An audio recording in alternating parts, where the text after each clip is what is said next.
People will do anything than to be alone. They'd rather stay in a group where they are being picked on. Ha ha ha, why did you put on X kind of clothes today? Ha ha ha, do you think, how dare you think that someone as dumb as you would be able to achieve such feats? It's impossible, bro. Drop it. When you tell them about your personal development goals, oh, bro, I'm going to go to the gym. It's impossible. How do you think someone like you? People would rather experience torment and torture than to be alone.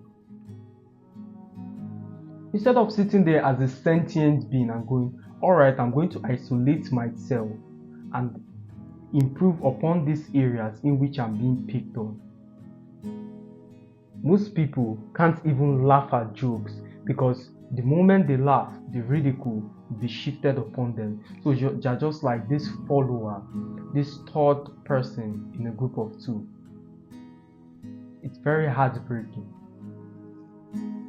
You see this with the average individuals. Average person, look at the average person's life. He's so scared.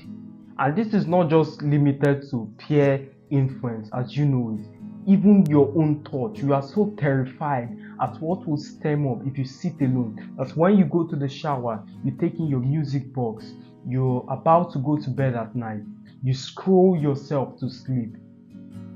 Commuting to work or your local college, music blaring loud, about maybe during your work time where you have some kind of peace on your laptop and some thought pops into your head. You instantly distract yourself either by playing something in the background or reaching out to someone in the adjacent cubicle, engaging in some kind of valueless discussion. It's terrible. I recommend everybody do this test. Whenever you are in some kind of party or a crowded place or any social gathering at all, observe the people around there. They're either engaging conversations in a group or if they manage to be by themselves, they're on their phone, scrolling like a moron. That's the average person's life. He's so terrified of being alone, of confronting those thoughts, that he'll distract himself. I want you to sit down by yourself today. It was Blaise Pascal that said, he has this amazing quote: all of humanity's problems stems from his inability to sit in a room by himself. And this is true for the reasons I just stated, but I want you to sit in a room by yourself. Anytime a negative thought pops up, instead of trying to distract it, ask yourself the question. Say, my life is shit. Why is my life shit? Because of this reason, this reason, this reason. Then go to work and improve those areas of your life, as opposed to trying to distract it. We live in a world of instant gratification. We want every single thing instant. And when it's not instant, we are demotivated. People would rather swallow a pill than do hard work. People would rather sow a seed or tithe than to learn the rudiments that control finances. And of course, all of these are good in its proportion, but it's the imbalance that I clearly am against. In this season, you must sustain your ability, sustain the ability of courage to say no, courage to know when to tell your friends, I enjoy your company, but it's time for me to be serious. Courage to detach yourself from every negative influence. You see, there are certain things that cannot be committed unto you unless you separate yourself. We see this in the life of Abraham. It was until he separated himself with Lot that the instruction for the next season came. Could it be that there's something that life wants to show you, but you are crowded with negative influence, that even if it hands out that assignment to you, the negativity will choke it up and it becomes a no. So you are reverted back to your previous state. Post and prior the assignment, you're still the same person. God hates wastage. He refused to commit that kind of mandate to this version of you. Detach yourself from certain people. Take Joe Statics, for instance, of blessed memory. It was said He died because his friends pressured him to take the vaccine. Nobody knows the kind of strict diet he was. Nobody knows exactly what he injected into his system. But one thing is for sure, that vaccine had adverse effects.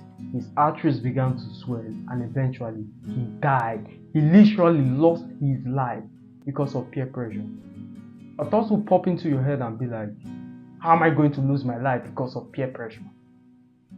Let me tell you, my friend, if we were to wake Joe up and say, look, do you believe that your friends will kill you one day? You'd be like, no, it's impossible. You would repeat the same words, this exact same thing you said, word for word. Isolation is the only antidote to this. Learn how to thrive in isolation. The greats understand that is in isolation that you receive your purpose, you receive the instruction for the next level. It is painful, but understand that it is worth it.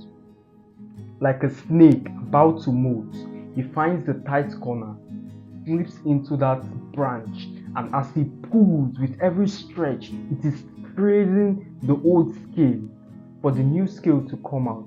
It is painful, yet he goes through that pain because he understands that once he gets to the other side, he's going to be a better, stronger, fresher version of himself. So he goes through that pain, tearing the old skin, so the new one can be made manifest. It's like the Bible says, you cannot put old wine, or you cannot put new wine in an old wine skin. You have to take away the wine skin so that both can be preserved.